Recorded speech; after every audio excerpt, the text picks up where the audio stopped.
এই ২-৩ দিন ছাড়া ছাড়া বৃষ্টির কারণে রাস্তাঘাটের অবস্থা অনেক খারাপ, পাশাপাশি আমার পরীর অবস্থা অনেক খারাপ। তাই আজকে আমি ভাবছি আমার পরীটাকে আমি নিজের হাতে গোসল করাবো।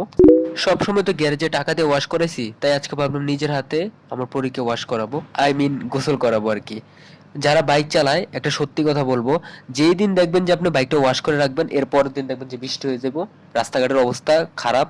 খারাপ কি খারাপ, অনেক খারাপ। রাস্তাঘাটে আডমন ফেক হয়ে যাবো।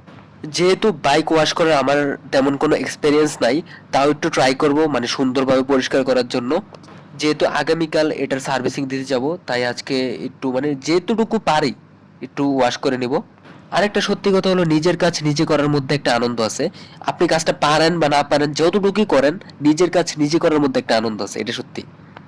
আর পছন্দের জিনিসকে নিজের হাতে আগলে যত্নে রাখতে অনেক বেশি ভালো লাগে। আমার কাছে সবচেয়ে বেশি প্যারা লাগে বাইকের চাকার রিং এর ময়লাগুলো পরিষ্কার করতে, মানে এগুলা করতে যে কি পরিমাণ প্যারা খাইতে হয়। প্যারা হোক আর যাই হোক, শখের জিনিসকে সুন্দর রাখার জন্য ছেলেরা সবকিছু করতে পারে। সবাই যে বলে না যে বাইক আগে নাকি বউ আগে, আমি বলবো যে বাইক আগে। কারণ বাইকের একটা খরচ দিয়া দুইটা বউ চালানো সম্ভব। বাইকের যে পরিমাণ খরচ যারা রাইডার তারাই বলতে পারবে। এত কষ্ট করে ক্লিন করতেছি কি লাভ, কালকে দেখলাম আবার বৃষ্টি হয়ে পড়ছে। আমাদের কুমিল্লা রোড গুলো যদি ঢাকা গুলশান বনানীর মতো রোড হইতো তাহলে কত ভালো হইতো না? বৃষ্টি আসুক রোদ আসুক কোনো সমস্যা হইতো না।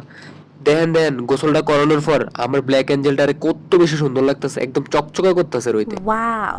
আর হ্যাঁ, আমার বাইকের ব্ল্যাক এঞ্জেল নামটা কেমন হয়েছে সবাই একটু কমেন্টে জানেন তো। Thank you.